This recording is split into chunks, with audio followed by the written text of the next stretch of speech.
Esta noche vamos a platicar con Alejandro Espinosa. Él es policía segundo de la Secretaría de Seguridad Ciudadana de la Ciudad de México. Alejandro, gracias por estos minutos para Mega Noticias Ciudad de México.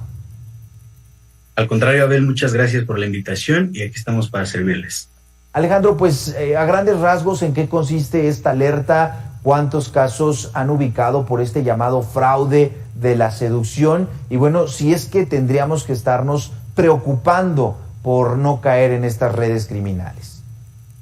Ok, más que nada sería preocuparnos por la información que compartimos en nuestras redes sociales. ¿Por qué? Porque estas personas utilizan todo lo que nosotros publicamos, nuestros estados de ánimo, situaciones financieras, económicas o ciertamente románticas o de algún romance para empezar a atacarnos. Mediante la ingeniería social, estas personas revisan los perfiles y ven qué personas pudiera llegar a ser vulnerable para empezar a acercarse a ella. Es un modus operandi que no es nuevo. Anteriormente se conocía como el soldado del amor o el fraude nigeriano. ¿En qué consistía esto?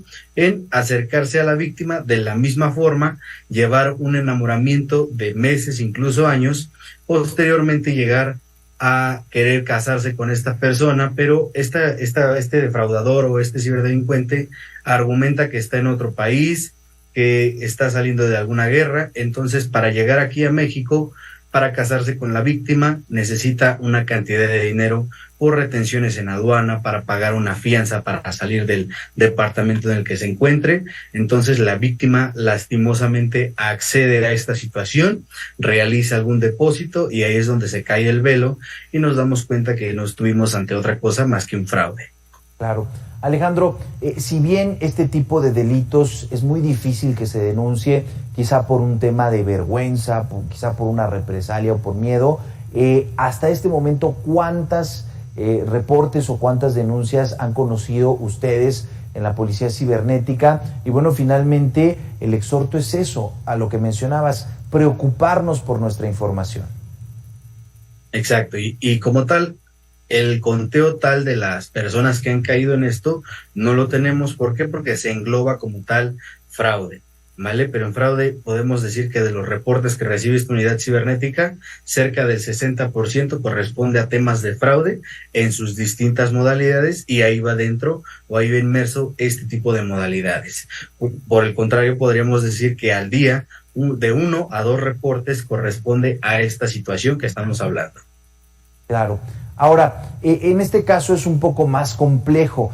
¿Qué se podría recomendar? ¿Son las recomendaciones generales? Es decir, pues de alguna manera cuidar el círculo social que tenemos abierto en redes sociales. Y por otro lado, una vez que ya somos víctimas, o si hay personas que en este momento están escuchando este tipo de alerta y se identifican, ¿qué pueden hacer en uno o en otro caso?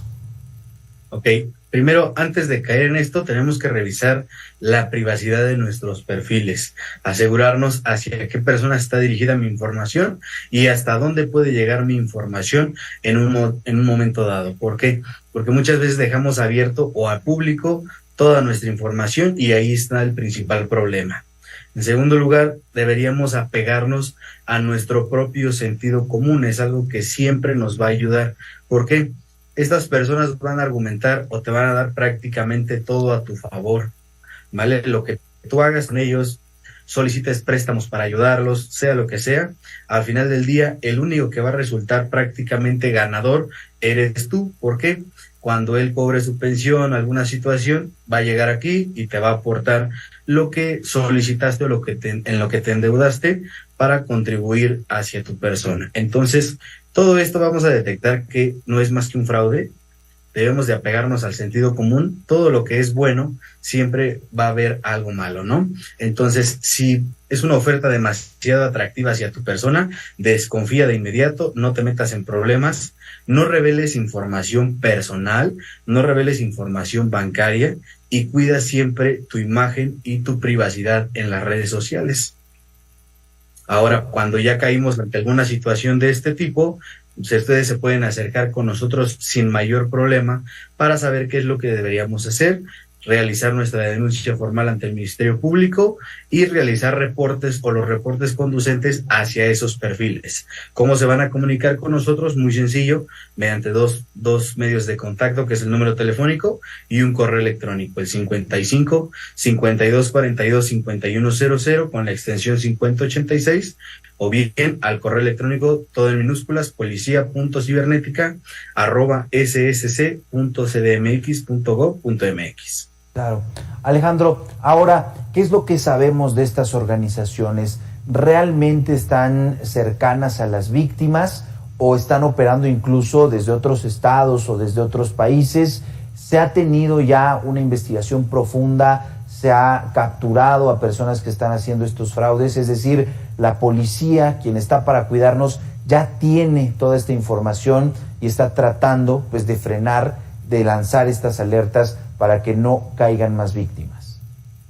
Bien, ante detenciones o investigaciones ya sería un tema que corresponde a la Fiscalía, pero sí podríamos decir que son personas que no van a estar cerca a las víctimas, ¿vale? Como tú lo mencionaste, pueden ser personas que pueden estar dentro de algún reclusorio, en algún otro estado o en algún otro país, en el que van a empezar a interactuar con las personas, haciéndose pasar por algún perfil que sea atractivo hacia la víctima, ofreciendo infinidad de cosas para que la víctima caiga y acceda a sus peticiones.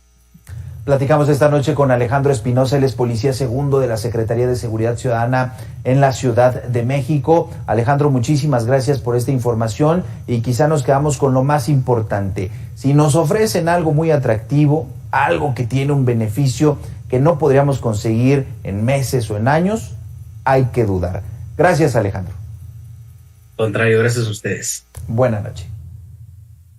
100 palabras de Víctor Hugo Hernández. Las ambiciones de poder y la pugna por dos proyectos ideológicos de nación nos lleva finalmente a una especie de bipartidismo por los caminos menos pensados. No está del todo mal si reflexionamos que las principales democracias se consolidaron bajo este modelo. En el sentido estricto, la carrera ya comenzó, con los procesos internos de los partidos para elegir candidatos, con sus asegúnes y enredos llegamos al final del principio.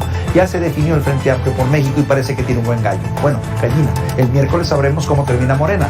Lo que viene después serán formalidades y luego la gran batalla madre, el 2 de junio del 2024. Se juega la presidencia de México, 8 gobernaturas, la Ciudad de México, la Cámara de Diputados y Senadores, 1098 diputados locales y 1803 alcaldías, incluyendo puestos por usos y costumbres. Cada estado tendrá su fiesta, pero tal vez lo más importante que se juega es el modelo económico, político y social que queremos, uno populista de izquierda u otro de derecha o liberal, al menos así lo vemos. Prepárese.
Este programa es presentado